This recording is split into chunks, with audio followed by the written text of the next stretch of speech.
Bonsoir à tout le monde. Bonsoir. Nous avons le réel plaisir de vous recevoir parmi nous. Nous allons démarrer notre programme de ce soir. Très chers hommes de Dieu, serviteurs et servantes de notre Seigneur Jésus-Christ, il m'est demandé de vous faire un aperçu sur la tribune chrétienne pour l'édification de l'Église. C'est dont l'assise est organisée à ce jour. En effet, cette vision, c'est une vision que le Seigneur a donnée à son serviteur, l'apôtre Mingali Ikukumu Fernand, à qui nous disons bonsoir ce soir. Bonsoir. Oui, pour ce soir, le thème retenu est la lumière sur la parole prophétique. Nous avons déjà écouté les cantiques. Nous allons sans plus tarder inviter l'homme de Dieu à faire une petite prière de l'ouverture et de prendre directement la parole parce que nous courons derrière le temps. Ensuite viendra la série de questions-réponses. Pendant qu'il va faire son exposé, vous pouvez noter les questions là où vous n'avez pas eu de l'éclectisme. Et juste après, nous allons vous accorder la parole. Et puis à la fin, il y aura l'agapé pour terminer notre soirée en beauté. Sans plus tarder, nous accordons la parole à l'intervenant de ce soir. Éternel notre Dieu, nous te sommes infiniment reconnaissants. Tu nous as fait grâce devant ta présence pour que nous puissions, Seigneur, porter la lumière sur la parole prophétique qui concerne le temps que nous sommes, le temps dernier, le temps de la fin, où il y a beaucoup de confusion, des convictions, Seigneur, qui nous éloignent de l'authenticité de ton plan, que tous les prophètes ont parlé de ta part. Nous voici venus l'heure où le Saint-Esprit veut nous communiquer cette lumière de façon que tous nous puissions prophétiser, non sans référence, mais avec la référence que tous les prophètes ont fait allusion avant de commencer leur mission. Nous te bénissons, sois avec nous et accompagne-nous, Seigneur, jusqu'à la fin, dans les noms puissants de Jésus. Ainsi nous avons prié. Amen. Ok, bien-aimés, notre tribune que nous avons ouverte à partir de l'édition J'étais à mon poste, que moi, l'apôtre Mingali, j'ai initié de façon à apporter la lumière sur la parole prophétique. La parole prophétique, ce n'est pas la prophétie don, mais la prophétie ministère. Et cette prophétie doit se conformer à tous les autres prophètes qui nous ont précédés. Depuis Moïse jusqu'à Jean, qui a eu la révélation sur le plan de Dieu qui concerne le rétablissement de toutes choses et le règne de son Fils Jésus-Christ. La Bible déclare que la parole prophétique dont nous faisons allusion n'a jamais été une interprétation particulière. Cela veut dire qu'il y a beaucoup d'interprétations, il y a beaucoup de gens qui s'élèvent. Je suis apôtre, je suis prophète, et qui osent de parler de la part du Seigneur. Mais, cette prophétie qu'ils amènent peuvent nous écarter loin de la référence de tous les prophètes qui ont été avant nous. C'est pourquoi l'apôtre Pierre a insisté que la parole prophétique n'a jamais été une interprétation particulière. Pourquoi? Puisque ce n'est pas de la pensée de l'homme. Ce plan plutôt, révélé par la parole prophétique, ne vient pas de la pensée de l'homme. Pour dire que ce ne sont pas des choses qui sont montées au cœur de l'homme, mais ce sont des choses idéales qui viennent de la pensée idéale de Dieu. Cela veut dire que c'est Dieu qui est l'auteur de ce plan par le Saint-Esprit et il a engagé le prophète. Depuis Moïse jusqu'à la fin, jusqu'aux deux témoins qui viendront. Personne ne peut parler autrement. Mais ce qui attire mon attention dans la prophétie, c'est que l'apôtre Pierre l'a dit, que cette parole n'a jamais été une interprétation particulière, mais c'est poussé par le Saint-Esprit que les gens ont parlé de la part. Cela veut dire qu'il faut que le Saint-Esprit t'engage, te révèle ce plan, alors tu auras le droit d'aller prophétiser. Autrement, tu vas prophétiser en dehors du contexte. C'est ce que nous sommes en train de vivre aujourd'hui. Mais la Bible déclare que cette parole prophétique, qui n'a jamais été une interprétation particulière, mais que le Saint-Esprit a révélé aux prophètes, et ce plan qui continue, qui nous a appelés aussi, qui nous a engagés aussi, doivent ne pas être notre volonté, notre poussée, mais c'est poussé par le Saint-Esprit. Et cette parole, ça c'est la nature de cette parole prophétique. Elle doit venir du Saint-Esprit, et elle doit révéler le plan de Dieu, depuis l'éternité. Ce plan pour lequel Adam avait été créé, ce plan pour lequel Jésus-Christ est venu, les prophètes ont servi jusqu'à son accomplissement. Et Pierre dit encore que cette parole prophétique, nous la tenons comme une lampe. Une lampe qui brille au sein du ténèbre. Jusqu'à ce que l'étoile bien du matin s'élève. Cela veut dire que Jésus a dit qu'il est sur la lumière. Il a éclairé le monde, mais le monde ne repart ici. Il est mort, il est monté à la droite du Père, là où il intercède, mais il va encore revenir avec sa lumière au temps du soir. Donc, il a introduit cette lumière, mais il va aussi l'accomplir quand il va revenir dans sa gloire. Tous ces plans révélés par la parole prophétique, que tous les prophètes ont servi, cela veut dire que quand on t'engage, tu dois avoir un plan. Ésaïe a déclaré que tu m'as appelé, tu m'as envoyé, mais que dirais-je? Il a discuté avec le Seigneur jusqu'à ce que le plan lui ait été révélé. Que dirais-je? Et tous les prophètes ont discuté avec le Seigneur. Bien que Joël l'ait dit que dans les derniers jours, je répandrai de mon esprit, vos fils et vos filles prophétiseront, mais tous n'est pas apôtre, tous n'est pas prophète. Et être apôtre, être prophète, ce n'est pas une gloire, mais c'est le plan. Il faut avoir le plan. Et c'est le plan qui va te justifier. Tu dois avoir la maîtrise de ce plan. Et ce plan n'est rien d'autre que Jésus-Christ qui est l'étoile bien du matin.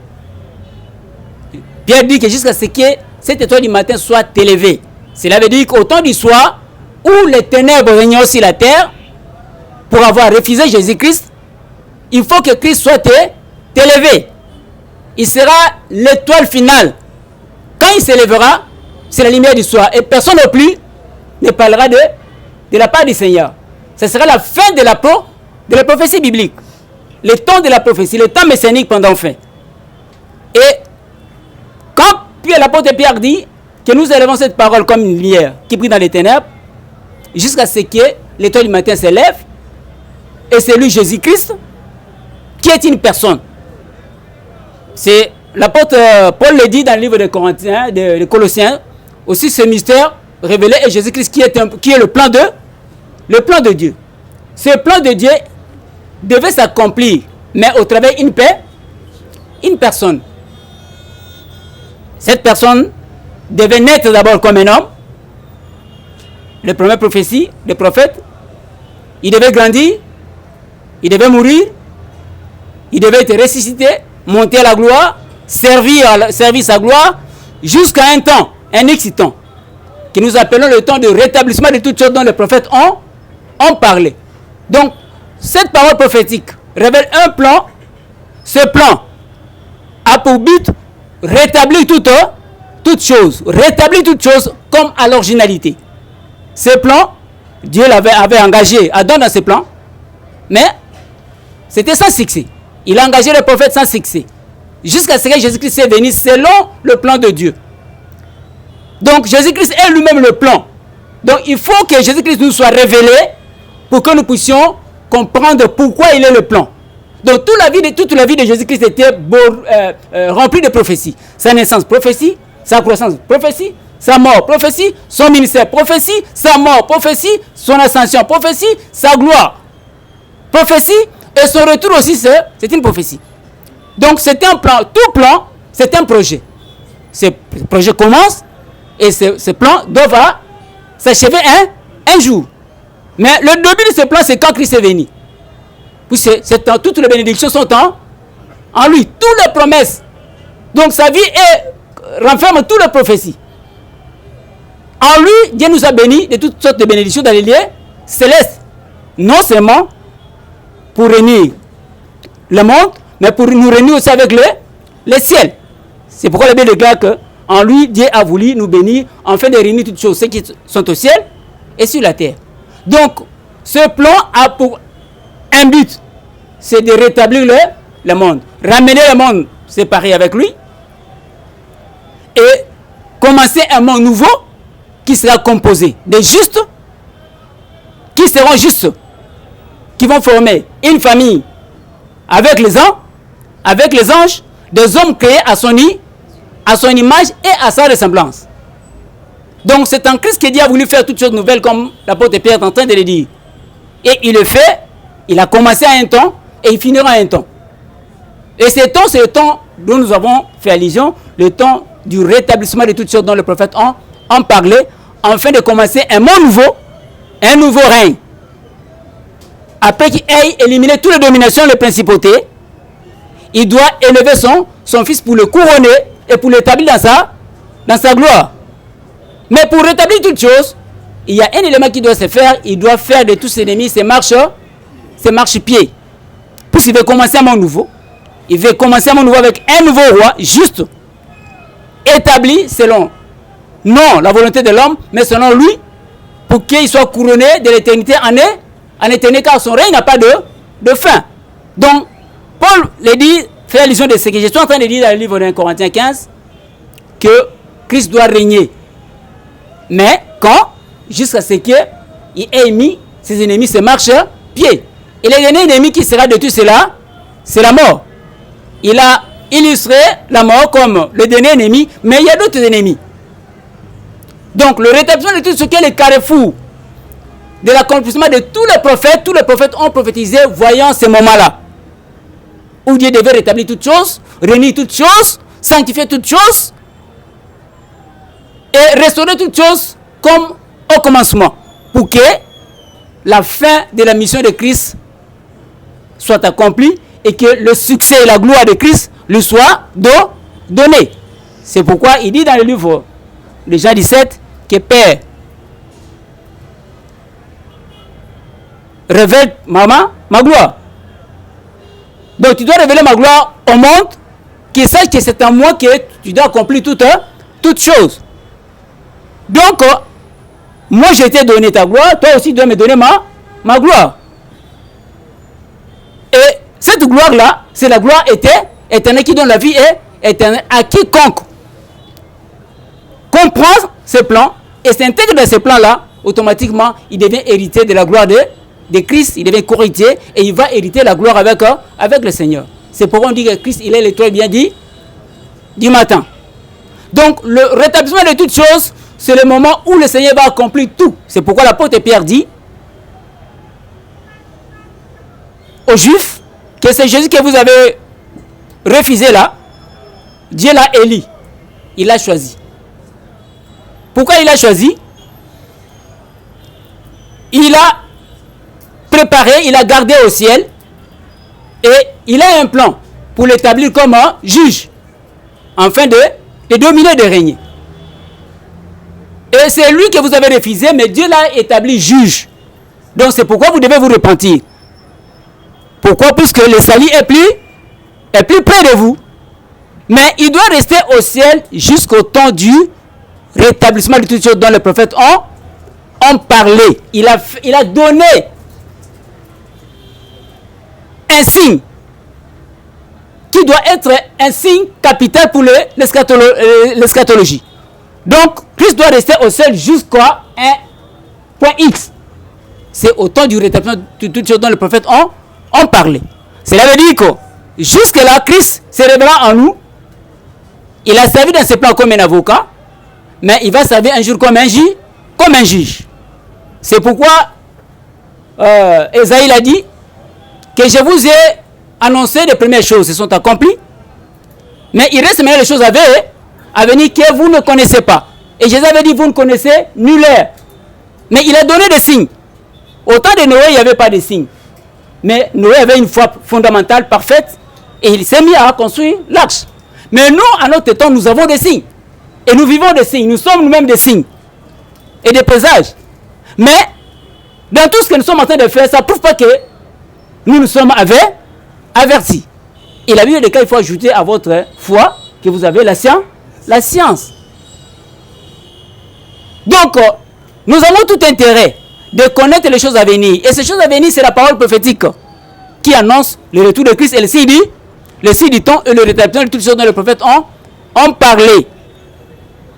Donc, c'est ça le point qui nous a intéressés, qui nous permet d'ouvrir la prophétie et de voir si cette prophétie, la nôtre, ou la prophétie des autres qui travaillent dans le corps de Christ, se conforme au plan de Dieu selon que les anciens prophètes ont parlé, depuis Moïse jusqu'à la fin. Mais mon constat est que ces gens ne se sont pas vus. Chacun a son temps. Les gens sont venus après. Jésus-Christ est venu après. Le Saint-Esprit a annoncé ces choses-là. Mais chacun a son temps. Mais je n'ai pas vu la contradiction dans leur message.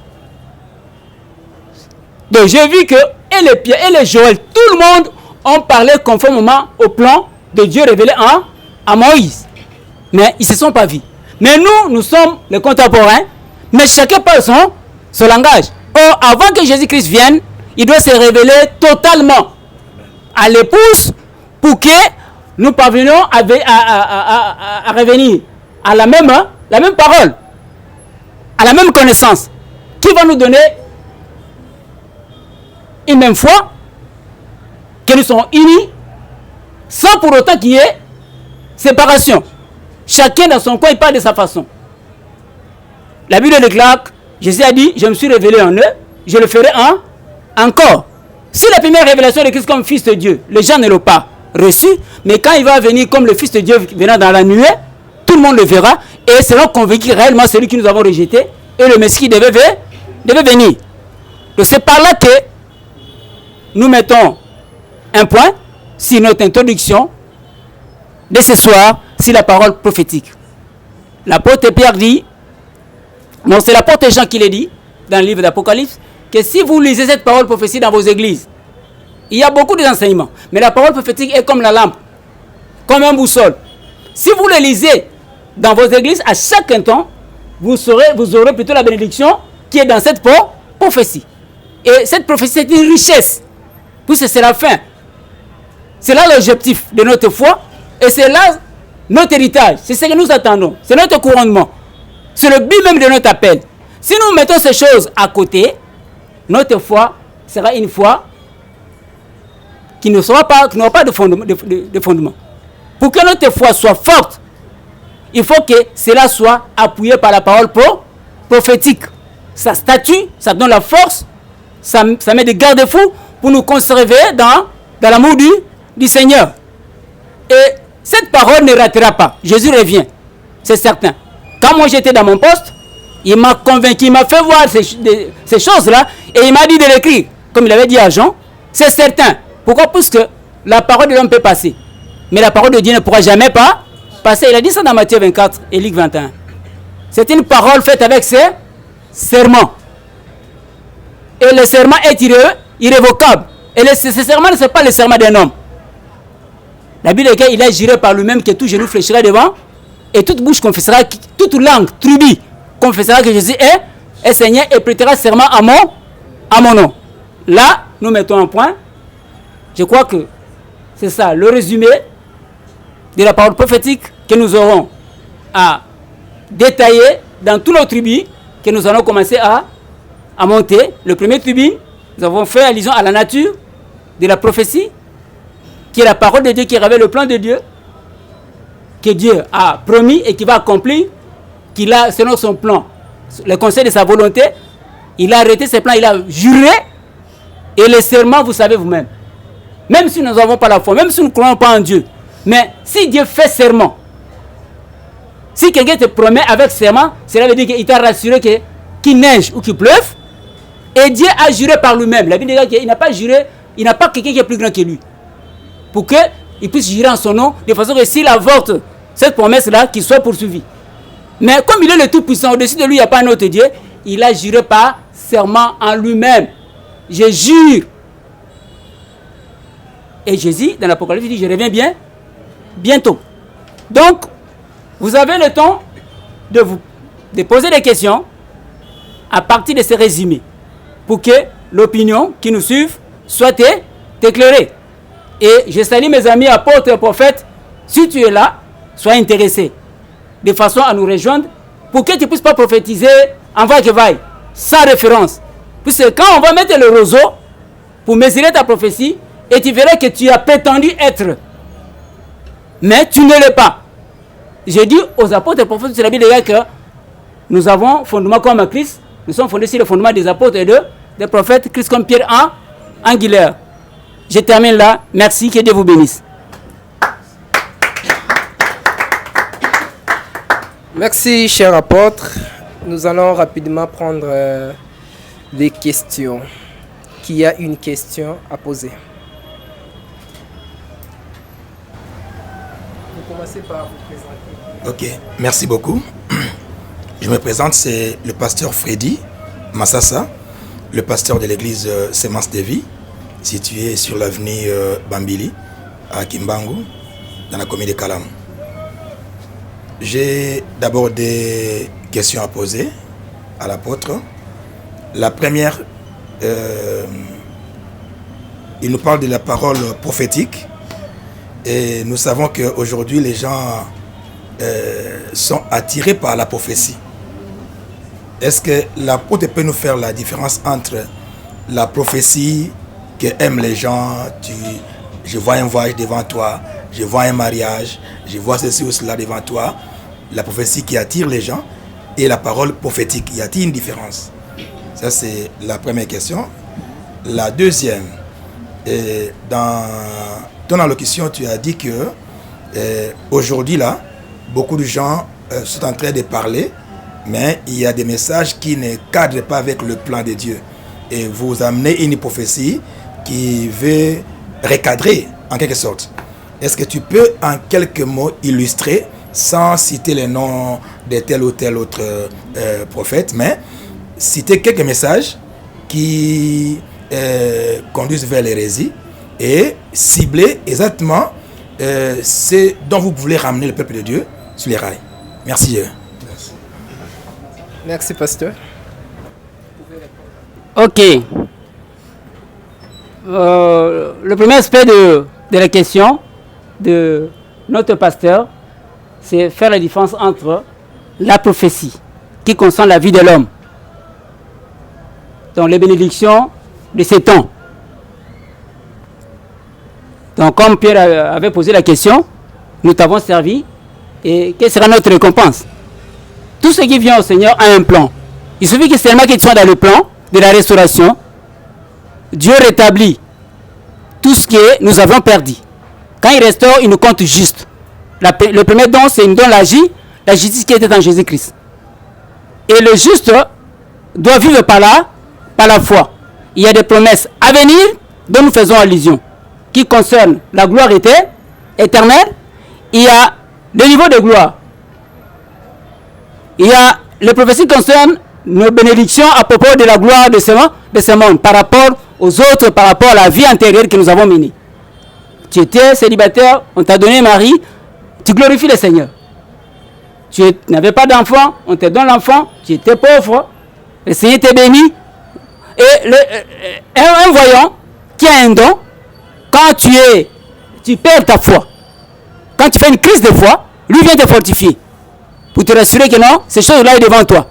Mais que ce soit, quand tu es dans la plénitude de la foi, le plan lui-même est déjà la prophétie. Qu'on prophétise ou pas, tu verras ces choses-là, ça s'accomplit. Mais quand lui vient te révéler ça, pendant que tu as fait la crise de foi, tu peux le récompenser puisque, bon, il a vu avant toi. Mais la foi, c'est la vie. La foi a sa façon de voir les choses. Donc la foi prophétise. C'est pourquoi des fois nous disons, soit le terre et la prophétie à vie na vie na yo. Tu sais que dans le plan, quand tu connais la valeur des promesses que Dieu a données, la valeur du plan et la valeur des promesses que nous avons dit, les promesses faites avec serment. Quand quelqu'un te promet, il jure, même si tu n'as pas encore vu la chose, tu vas commencer à jouer de tam-tam. abonder de choses pour dire que ça n'arrêtera jamais. Tu peux même commencer un planning. Parce que cette parole-là n'est pas une parole de oui et de non. Il y a un amen qui est là, qui garantit ton cœur, qui te rassure, fondé sur la certitude de la vérité de celui qui a fait la promesse. Connaissant aussi qui t'a fait la promesse, ce n'est pas n'importe qui. Ce n'est pas un simple patron.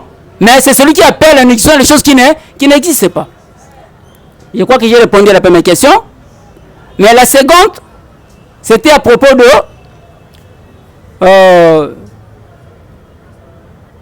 ce que j'apporte comme lumière et qui n'est pas.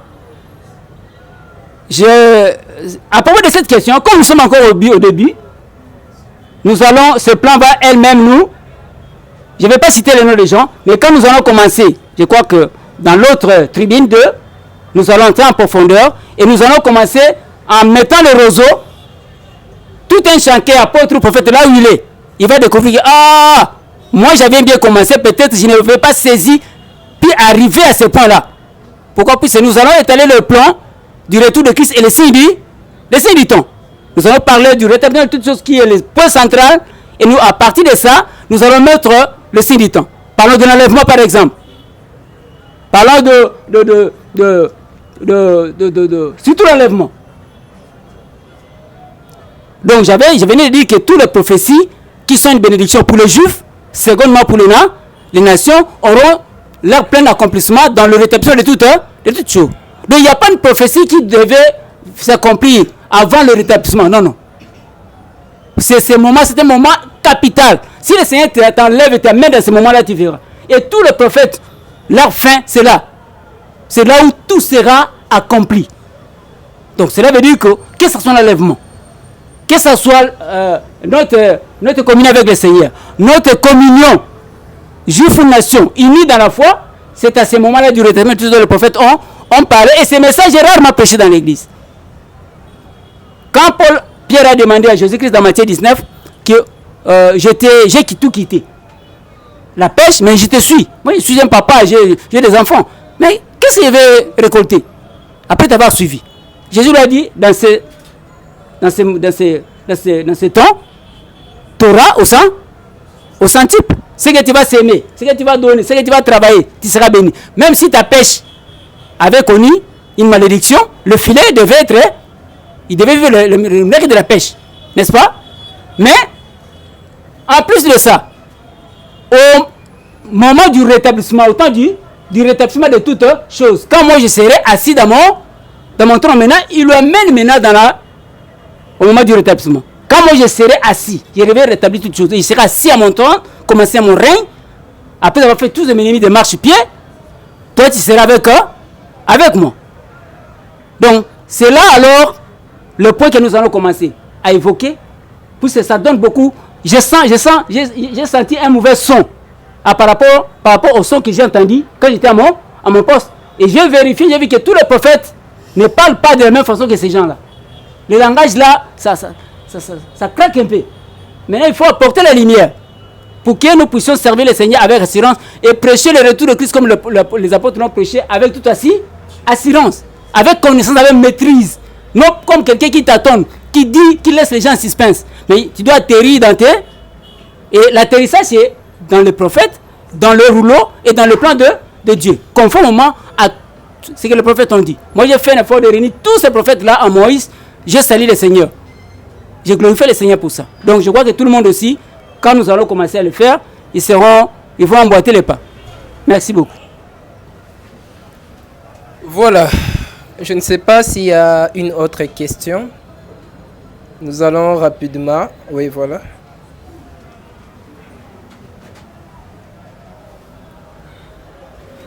Merci, apôtre, pour cet exposé que tu nous as édifié. Je suis frère Jonathan de l'église évangélique La Puissance de la Croix. Ma question est celle-ci. Qu'est-ce qui doit être rétabli? Nous devons, à quoi consiste cet rétablissement de toutes choses? Et vous devez nous situer où se trouve maintenant l'église actuelle dans ces temps où le monde est bouleversé, où nous voyons des catastrophes, où nous voyons certaines maladies, où se trouve cette église maintenant? Cette église doit faire quoi pour encore relever, encore restaurer la prophétie au sein des enfants de Dieu?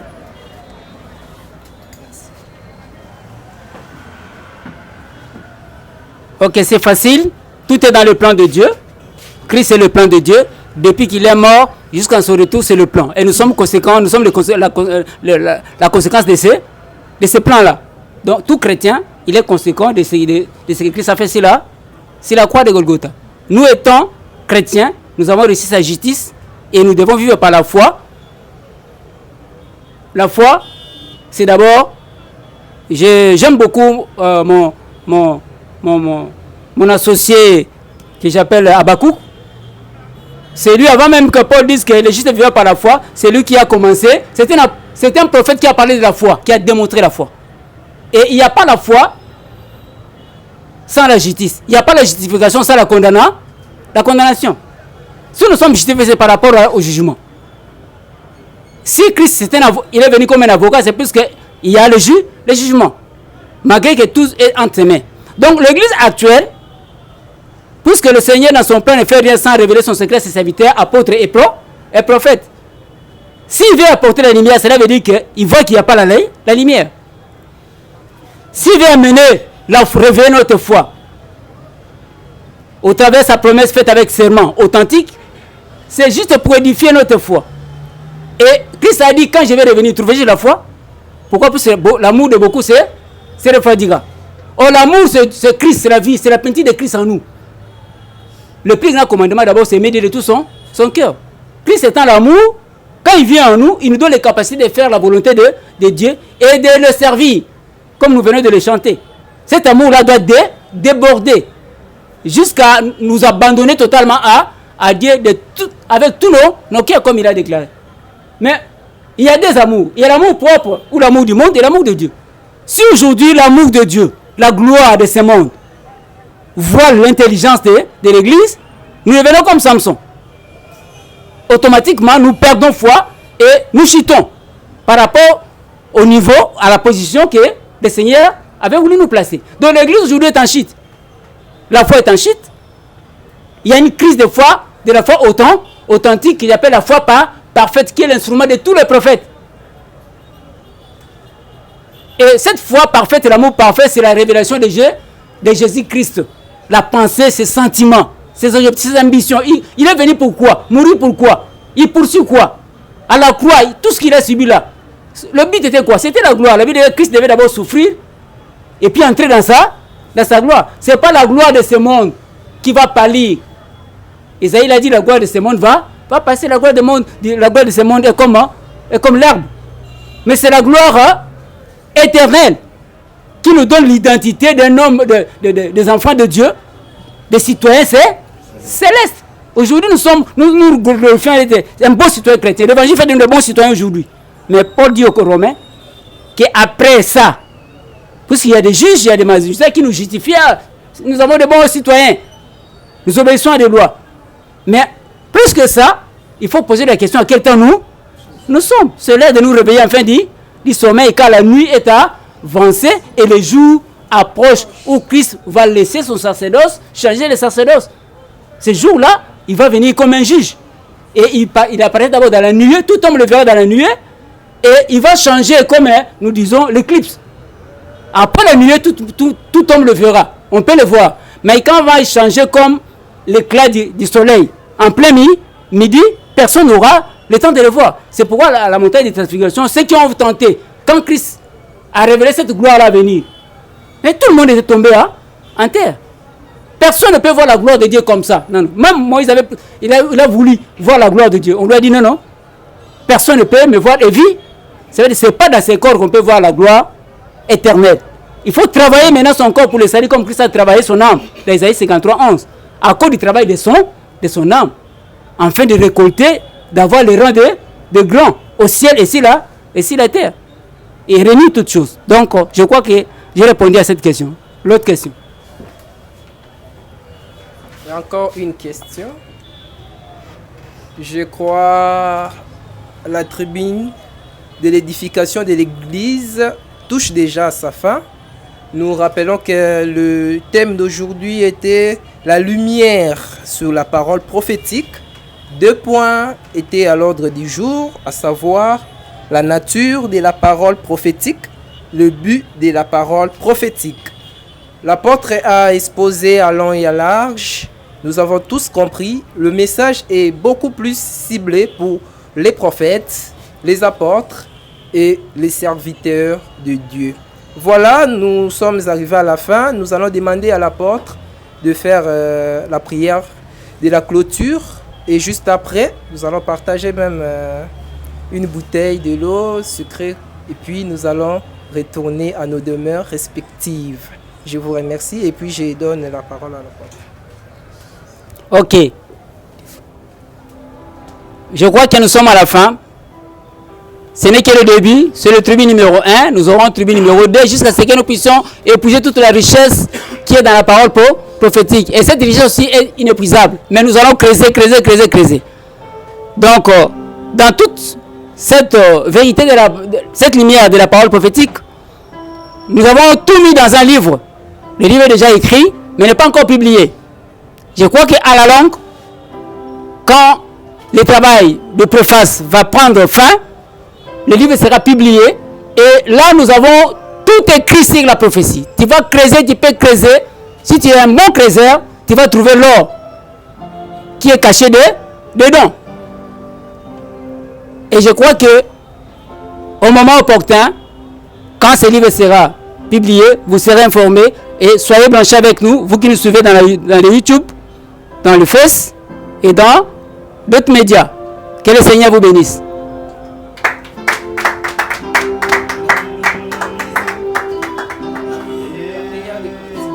Nous allons pour la prière où nous pouvons nous asseoir. Cela dépend.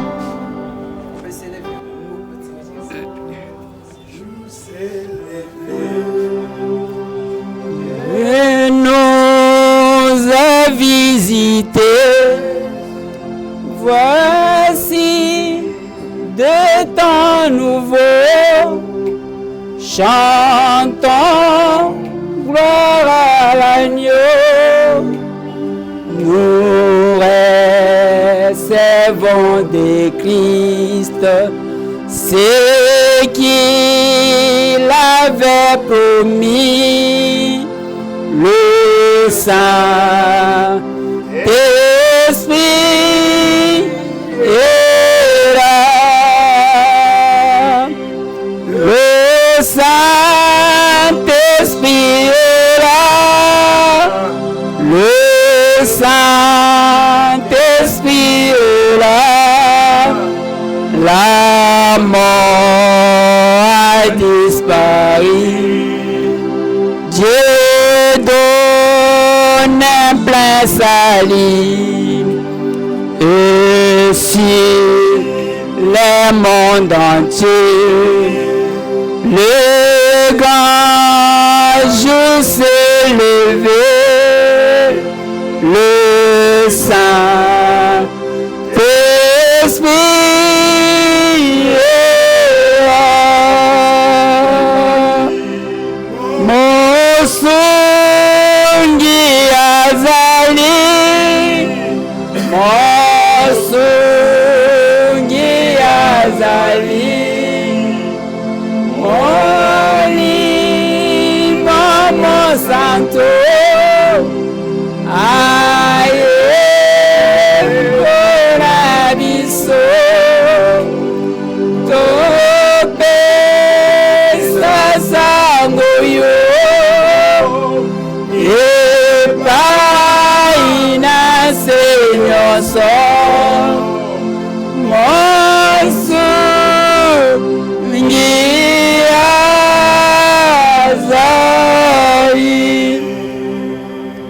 Nous te bénissons en ton de Père. En Joël, tu l'as déclaré que dans les derniers jours, tu répandras de ton esprit ici toute chair. Vos fils, vos filles prophétiseront et vos veillards auront des songes. Voici l'ère où le Saint-Esprit va nous ramener dans l'originalité, dans l'authenticité de ton message, afin que nous puissions récolter les bénédictions dont tu avais promis au travers de la parole prophétique qui nous révèle les signes du temps. Quand tu reviens, tu l'as déclaré que je vais et je vais revenir pour vous prendre. Je vous ai préparé de la place. Restaure notre foi, réveille notre foi, enlève le collier, le voile qui nous empêche de voir la splendeur de ta gloire, Seigneur. Nous te sommes infiniment reconnaissants pour ce moment. Sois béni, j'ai béni mes bien-aimés qui ont marqué la présence. J'ai béni tous qui nous écoutent et j'ai béni tous qui seront concernés pour nous attendre dans les mails. Seigneur, que ta grâce que tu avais promis sur le Congo, afin que la prophétie puisse sortir du Congo, puisse allumer le feu qui va embraser le monde entier, que cette promesse soit accomplie, Seigneur, à partir de ces moments au nom puissant de Jésus. Bénis le Congo, bénis l'Église, bénis le gouvernement et bénis le monde entier, bénis l'Afrique, au nom puissant de Jésus. Ainsi nous avons prié. Amen. Que te sers, ma mère.